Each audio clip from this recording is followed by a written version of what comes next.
Assalamualaikum warahmatullahi wabarakatuh. Selamat berjumpa kembali dengan channel Miladi Alda. Sahabat subscriber semua dimanapun berada, semoga sahabat semua diberikan kelancaran oleh Allah, yaitu segala urusannya, diberikan kelancaran pula rizkinya yang halal barakah, dan dimudahkan segala urusannya, amin ya rabbal alamin. Bagi sahabat semua yang belum subscribe, like, komen, dan share, saya berharap untuk subscribe, like, komen, dan share. Kali ini saya akan menyampaikan yaitu 14 kriteria kemiskinan sebagai acuan pantas tidaknya menerima bantuan sosial. Sahabat channel Miladi Alda, selama ini mungkin yang kita ketahui bahwa pembagian bantuan sosial dari pemerintah ini masih banyak yang tidak sesuai atau tidak menyentuh kepada sasaran.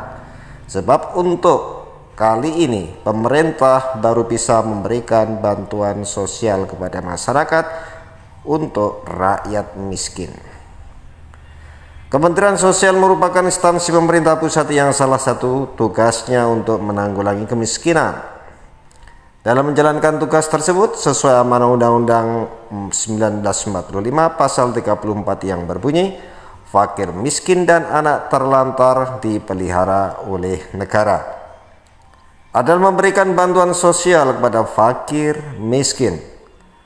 Bukan tanpa kendala, selama ini sasaran penerima bantuan masih dianggap tidak tepat sasaran oleh masyarakat umum. Data yang digunakan sebagai acuan penerima bansos adalah DTKS atau Data Terpadu Kesejahteraan Sosial, yang mana data ini sekarang dapat dikelola oleh pemerintah desa masing-masing. Seyogianya DTKS ini dimutakhirkan setiap saat sesuai dengan kondisi ekonomi terbaru si penerima bantuan. Hal ini bertujuan agar yang sudah mampu secara ekonomi tidak menerima bansos lagi, sedangkan yang belum masuk DTKS atau belum pernah menerima bansos dapat tercover bansos dari pemerintah. Untuk menentukan orang itu miskin atau tidak, sebenarnya pemerintah melalui BPS, Badan Pusat Statistik, memiliki 14 kriteria kemiskinan yang dapat digunakan sebagai patokan untuk menilai seseorang itu miskin atau tidak. Dari 14 kriteria kemiskinan ini dapat dikatakan miskin dan layak menerima bansos apabila terpenuhi minimal 9 kriteria. Adapun 14 kriteria orang miskin di Indonesia, yang pertama yaitu luas lantai bangunan tempat tinggal kurang dari 8 meter persegi per orang. Yang kedua, jenis lantai tempat tinggal terbuat dari tanah atau bambu atau kayu murahan. Yang ketiga, jenis dinding tempat tinggal dari bambu atau rumbia atau kayu berkualitas rendah atau tembok tanpa diplester.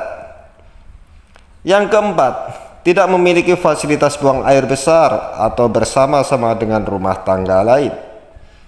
5. Sumber penerangan rumah tangga tidak menggunakan listrik. Yang keenam, sumber air minum berasal dari sumur atau mata air tidak terlindung atau sungai atau air hujan. Yang ketujuh, bahan bakar untuk memasak sehari-hari adalah kayu bakar atau arang atau minyak tanah. Yang kedelapan, hanya mengkonsumsi daging atau susu atau ayam dalam 1 kali seminggu. 9. Hanya membeli 1 setel pakaian baru dalam setahun. 10.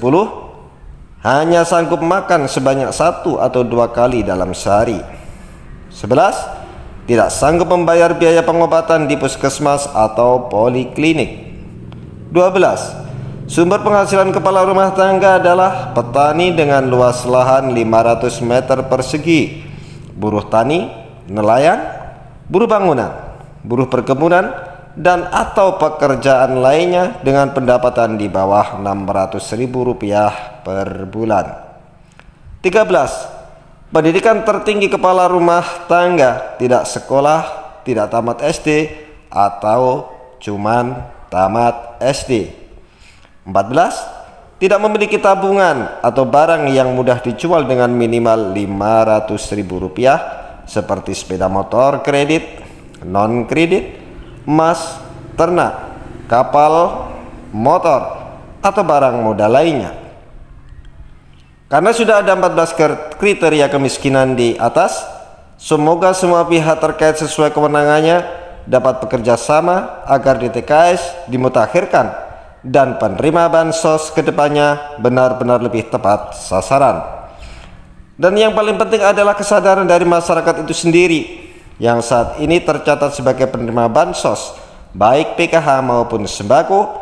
Apabila merasa bahwa dirinya tidak layak menerima bansos, diharap lapor ke pihak desa agar datanya dimutakhirkan.